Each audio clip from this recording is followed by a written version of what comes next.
दरवेळेला एंगेजमेंटचा केकचा प्रॉब्लेम होतो आणि काय कसं सगळ्या गोष्टी तुम्हाला सांगते. मागच्या वेळी पण जेव्हा मला बटरफ्लाय केकची ऑर्डर होती तेव्हा पण हाच प्रॉब्लेम झाला होता. तर तुम्ही शेवटपर्यंत नक्की बघा. आणि बोलता बोलता माझा केक पूर्ण रेडी झालेला आणि आता फक्त मला स्टेजवरती जाऊन सगळ्या गोष्टी प्रॉपरली असेंबल करून घ्यायच्या होत्या. आणि एक बेबीचा फोटोचा स्टँड होता आणि एक होता स्टँड जो की बटरफ्लायचा होता आणि त्याच्यावरती मी 1 नंबर लावलेले.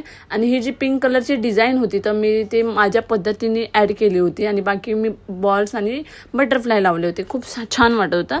आणि ही होती बेबीची एंट्री. पहिली गाडीवर बसत नव्हती आणि आता खूप मस्त टाळ्या वाजवत होती. आणि माझ्यासोबत काय प्रॉब्लेम झाला तर तुम्ही नक्की आता मी जस्ट आली वाशीवरून केक ऑर्डर कम्प्लीट करून आणि तिथे मी 7:30ला पोहोचलेली आणि मला तिकडून निघायलाच वाजले 10.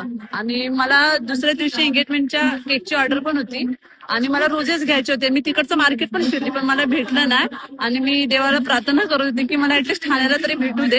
आणि फायनली एवढे गुलाब भेटले मला आणि मी खूप खुश आहे. आणि हे भेटले हेच माझ्यासाठी खूप आहे. आणि आता 11 वाजले.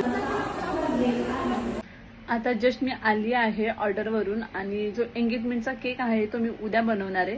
तर तो फुल व्हिडिओ तुम्ही उद्याच्या पार्टमध्ये नक्की बघा. मी कसा बनवला, ते रोजेस मी कशा पद्धतीने लावले आणि कस्टमरनी त्या गोष्टी माझ्यावरती सोडल्या तर मी माझ्या पद्धतीनेच बनवणार आहे. तर तुम्ही उद्या नक्की बघा. And thank you for watching. Bye.